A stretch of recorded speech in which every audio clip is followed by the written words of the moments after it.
Sebelum salam ditulis, maaf Ustadz, tema yang lalu. Baik. Sudah 11 bulan saya nggak punya kerjaan tetap. Nafkah yang saya berikan ke istri sangat minim sekali. Keluarga istri meminta saya untuk pisah. Akhir-akhir ini istri juga sudah tidak tahan. Istri saya bekerja. Sebenarnya kami masih saling menyayangi. Istri saya masih cinta sama saya. Ustadz, gimana saya menyikapi masalah ini? Apa saya ikuti maunya istri dan keluarga? Saat ini istri saya lagi didekati pria lain yang lebih mapan dan kaya. Salahkah saya kalau memukul pria tersebut? Karena pria itu telah mengambil kesempatan dalam kesempitan rumah tangga kami. Ustadz minta amalan atau wirid untuk melapangkan rezeki. Ini ada hubungannya sama tema nggak ini? Hah? Jawab atau enggak? Kasihan. Ya udahlah, karena malam terakhir ya.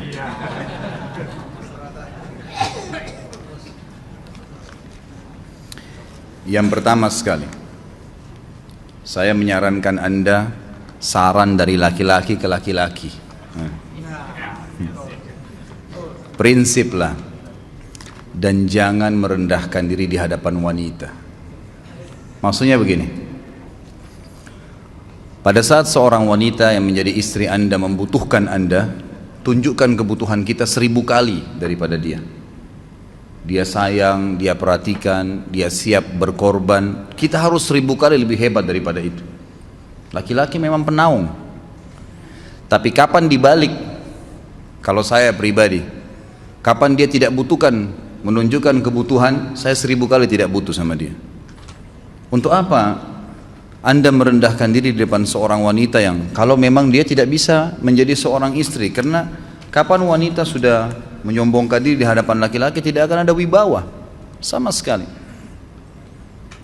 Ini poin dulu dalam pembukaan.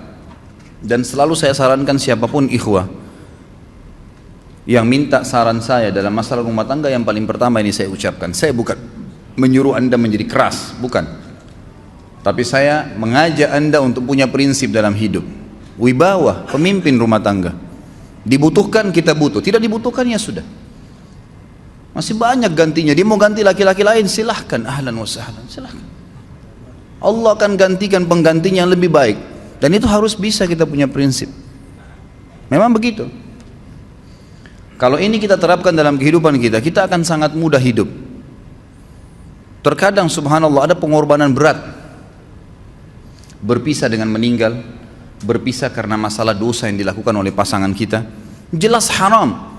Kalau ada seorang istri hanya karena masalah suaminya kekurangan ekonomi mau berhubungan sama laki-laki lain, wanita apa ini? Cinta itu pengorbanan, kasih sayang. Bukan hanya pada saat mampu kemudian disayang, pada saat tidak mampu kemudian ditinggal. Subhanallah. Hati-hati, hukum Allah subhanahu wa ta'ala berlaku. Akhwat, yang jadi istri, ikhwah, yang jadi suami, harus tahu pasangan kita itu punya Tuhan sebagaimana kita punya Tuhan yang sama. Dan Allah itu maha adil. Memang dalam kehidupan kita ada naik turunnya. Dan makna cinta adalah pengorbanan. Itu sebenarnya. Kalau hanya kita kantongnya lagi penuh kemudian disuka sama istri, pada saat lagi tipis, lagi masalah, kemudian dia mau berhubungan sama laki-laki lain, na'udzubillah min dzalik. Wanita apa ini? Kalau saya tidak naungin. Kalau saya nggak naungin. Kamu mau sama dia silahkan. Ahlan sahlan, silahkan jalan. Kalau saya, istri saya sangat tahu prinsip saya. Kalau kamu merasa ada laki-laki lain yang kamu anggap baik, atau kamu mau ingin memasukkan pendapat keluargamu dalam rumah tangga saya sehingga kedudukan saya sebagai suami tidak didengar lagi, silakan pilih keluarga kamu. Tidak ada masalah. Jadi jangan jadikan sebagai beban. Oh, nanti kalau pisah saya hidupnya bagaimana? Saya melarat. Ini kenapa ini? Saya mati kalau nggak sama dia, ya mati bener nanti. Gila kalau nggak nikah sama dia, gila kalau siapa ini? Ini kenapa ini? Keluar dari bingkai hidup itu. Seorang muslim itu hidupnya mulia. Dia dihormatin, dia menghormatin. Dia dihina, tinggalkan. Allah SWT tidak menyuruh kita menghinakan diri, tidak boleh. Kalau wanita ini misalnya, istri ini yang dikatakan tadi masih mencintai suaminya, dia hanya sekedar minta kerja, ya, garis bawahi kalimat ini ya, dia hanya sekedar minta kerja untuk membantu nafkah rumah tangga, ahlan wa sahlan, jempol, nggak masalah, bagus itu. Sampai suaminya mapan, itu baik. Tapi dalam kondisi masih status istri punya hubungan sama laki-laki lain, naudzubillah min dzalik. Mana ghirah, mana kecemburuan positif yang telah Allah pelihara dalam diri kita, nggak boleh. Pada saat seorang sahabat pulang ke rumahnya mendapatkan istrinya selingkuh dengan laki-laki lain, tidak disebutkan apakah berhubungan biologis atau tidak, tapi yang jelas sahabat ini sampai kaget, masuk ke rumahnya temukan ada laki-laki lain. Dia bingung mau lakukan apa. Dia pergi ke Nabi SAW lalu berkata, ya Rasulullah, saya pulang rumah istri saya lagi sama laki-laki lain. Maksudnya dia pandu saya harus buat apa nih? Apa yang terjadi? Subhanallah, Sa'ad radhiyallahu anhu, sahabat Nabi mulia, menghenuskan pedang mengatakan, ya Rasulullah, kalau terjadi pada rumah tangga saya akan penggal dua-duanya. Dua-duanya saya penggal nih. Tapi di sini ulama bilang saat ingin menghukum kalau terjadi pada keluarganya dengan penggal ini, bukan maksudnya dia menghukum secara individu, maksudnya dia, saya ingin terapkan hukumnya Allah, dirajam, dibunuh karena mereka sudah menikah dan berzina. Hukum Allah terapkan, kemuliaan agama harus ada. Harus begitu.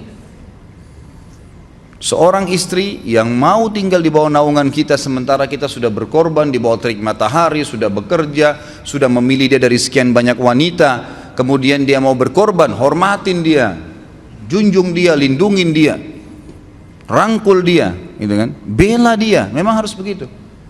Tapi kalau masih dalam naungan, kemudian sedikit himpit masalah ekonomi lalu berhubungan sama laki-laki lain, naudzubillah, jangan dipertahankan, berbahaya sekali, gitu kan. Jangan Anda menjadi laki-laki lemah gitu.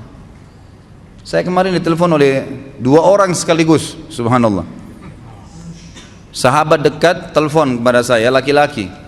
Ustadz, maaf mau ngomong sebentar. Baik, silahkan. Ustadz, saya ini, istri saya pulang ke rumah ke kampung ayahnya ibunya karena alasan mengurus ayah dan ibunya. Akhirnya saya sama anak-anak ditinggal di sini sendiri. Setiap kali saya panggil pulang, dia bilang, sudahlah saya nggak mau pulang, kalau mau nikah lagi silahkan. Dia bahasakan begitu. Bagaimana sarannya Ustadz? Saya bilang nikah lagi. Dengan tegas saya bilang nikah lagi. Kalau tidak terbuka pintu fitnah. Perempuan itu kenapa harus pilih orang tuanya? Tidak boleh secara syar'i, nggak boleh. Sudah menerima akad nikahnya seorang laki-laki, laki-laki itu yang dinomorsatukan di atas ayahnya, nggak ada alasan. Kalau suami izinkan boleh urus orang tua, kalau nggak diizinkan tidak boleh, nggak boleh. Bagaimana dia tinggalkan suaminya sama anaknya? Kaget itu saya katakan begitu. Iya, bahkan sekarang hukum poligami sudah wajib bagi Anda, nggak boleh, wajib sekarang. Ini ragu mau melangkah seakan-akan poligami itu dosa, padahal dia ditinggal oleh istrinya. Bagaimana bisa ini? Ada laki-laki seperti ini nggak punya prinsip, harus melangkah. Dia sudah dapat jawaban saya, dikasih ini Ustadz, teman saya juga mau bicara, masalahnya sama lagi. Ustadz, istri saya tinggalkan saya, Ustadz, kayak mau menangis. Sebentar, jangan pakai nangis laki-laki. Apa ini cengeng? Ditinggal wanita nangis, subhanallah. Orang nangis itu ditinggal meninggal Rasulullah SAW, ketinggalan sholat subuh berjamaah, itu nangis. Nggak jadi jihad, nah itu nangis. Ditinggal perempuan nangis, la ilaha illallah. Allah ciptakan perempuan lebih banyak daripada laki-laki. Ini bukan menurunkan martabat perempuan ya. Artinya harus seorang pemimpin itu punya wibawa. Nggak bisa, kalau nggak akan dianggap remeh nanti. Istri itu dinaungin, dilindungin, dididik, diberikan haknya ia. Berikan berlipat-lipat penghormatan sebagaimana dia berikan satu penghormatan, nggak apa-apa. Tapi jangan sampai menginjak martabat seorang pemimpin, tidak boleh. Akhirnya saya sampai bilang sama dia, akhi, ambil keputusan. Kamu mau balik sama saya berumah tangga di sini, atau kamu pilih rumah orang tua kamu? Oh, saya pilih orang tua saya, baik, saya ceraikan kamu sekarang. Assalamualaikum, tutup telepon, selesai. Jangan lama-lama.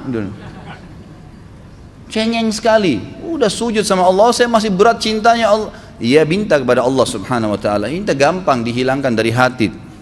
Sebagaimana dia datang dia bisa keluar, gampang itu. Subhanallah ya, jangan terlalu mencintai dunia berlebihan. Kalau saran saya, kalau istri anda ini tanya baik-baik, kalau kamu bekerja hanya karena mau bantu nafkah rumah tangga sekarang, ahlan wa sahlan, silahkan. Selama pekerjaan halal, antar dia ke tempat kerjanya, muliakan dia, jaga, jemput pada saat pulang, anda pembelahnya, begitu. Tapi kalau berhubungan sama laki-laki, ada subhanallah suami depannya dia istrinya telepon laki-laki lain dan dia menerima itu. Mana ini? Dalam agama haram, wallah haram itu hukumnya, nggak boleh. Itu namanya dayuth dalam agama. Nabi SAW mengatakan Allah melaknat dayuth. Kata sahabat, siapa itu dayuth ya Rasulullah? Laki-laki yang tidak punya cemburu terhadap pelanggaran agama yang terjadi pada istrinya. Gimana caranya? Nggak boleh dalam agama Islam, gitu kan? Makanya biasakan hati kita terisi dengan cinta kepada Allah SWT dan bukan cinta kepada manusia. Mencintai istri karena Allah yang perintahkan, mencintai suami karena Allah yang perintahkan. Jadi semua karena Allah. Tidak ada kata-kata hilang, tidak ada rugi kalau kita meninggalkannya. Jadi ini hal mendasar yang saya tahu, Allahu alam. Jadi sampaikan seperti itu. Kalau wirid apa? Saran saya adalah memperbanyak istighfar kepada Allah SWT.